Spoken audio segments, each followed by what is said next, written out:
पुणिका संस्थान या संस्थानेमध्ये जे महादेवाच्या मंदिराचं देवस्थानाचं ट्रस्ट आहे, या ट्रस्टवरती मी प्रदेशाध्यक्ष होते तेव्हापासून सदस्य म्हणून काम केलेलं आहे.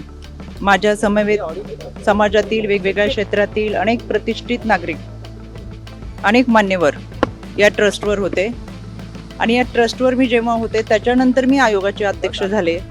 आणि मला सुरुवातीला हे सांगायचं आहे, या ट्रस्टचा कार्यकाळ हा 8 ऑगस्ट 2025 रोजी संपलेला आहे.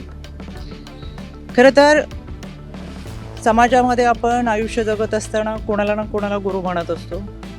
खरात पती पत्नीला माझ्या परिवाराने गुरु मानलं, आम्ही गुरु मानलं. आणि काही वेळा तिथं होत असलेला कार्यक्रम, मग तो महाशिवरात्रीचा असेल, गुरुपौर्णिमेचा असेल, या कार्यक्रमाच्या निमित्तानं विद्यार्थ्यांच्या शैक्षणिक साहित्य वाटपाचा असेल, या निमित्तानं आम्ही उपस्थित राहत होतो. यामध्ये एखाद्या व्यक्तीला आपण गुरु मानले आणि त्यानिमित्तानं संपूर्ण कुटुंब आम्ही त्या कार्यक्रमात उपस्थित राहत होतो. माध्यमांमधून सातत्याने दाखवले जाणारे व्हिडिओ हे काही वर्षापूर्वीचे आहेत. गुरुपौर्णिमेच्या निमित्तानं अनेकांनी ती पाद्यपूजा केली, तशी मी माझ्या पतीने देखील ती पाद्यपूजा केली. 5-6 वर्षापूर्वी ज्यावेळेस आपण ज्या लोकांच्या संपर्कात असतो, ते 5-6 वर्षानंतर एखाद्याचं कृत्य, एखाद्याची वैयक्तिक वागणूक, त्याचं वैयक्तिक आयुष्य याच्याबाबत आपल्याला कोणतीही सुत्रम कल्पना नसते.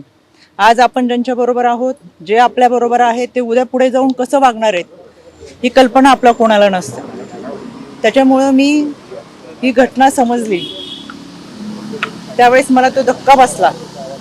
मी लगेच ते ट्विट देखील केले सुरुवातीला की या देवस्थान ट्रस्टशी माझ्या कुटुंबाचा संबंध आहे, पण खरात आणि त्याच्या वैयक्तिक आयुष्याबद्दल काही माहिती असायचं कारण नव्हतं.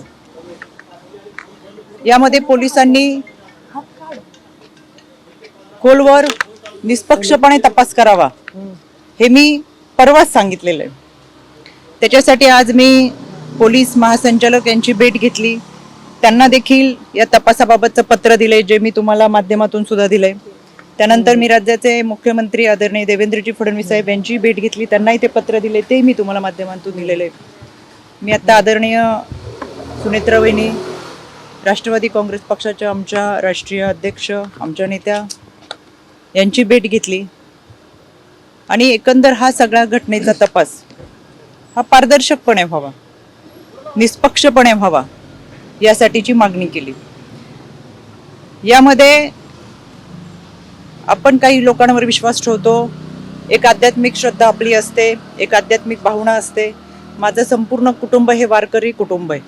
त्याच्यामुळे आमची जी श्रद्धा होती ती आध्यात्मिक दृष्टिकोनातून होती आणि म्हणून आम्ही कुटुंब ह्या देवस्थानशी जोडलं होतं.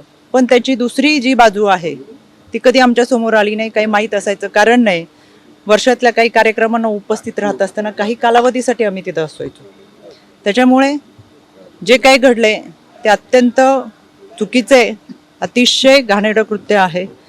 त्याचं कुठेही आम्ही समर्थन करणार नाही. पोलिसांनी त्याचा सखोल तपास करावा, आरोपीवर कठोर कारवाई करावी ही मागणी आम्ही महासंचालक असेल, आदरणीय वहिनी असतील, आदरणीय देवेंद्रजी फडणवीस असतील यांच्याकडे केलेली आहे.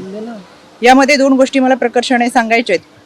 काल कोणी एक पत्रकार, खबरदार पुढारी यांनी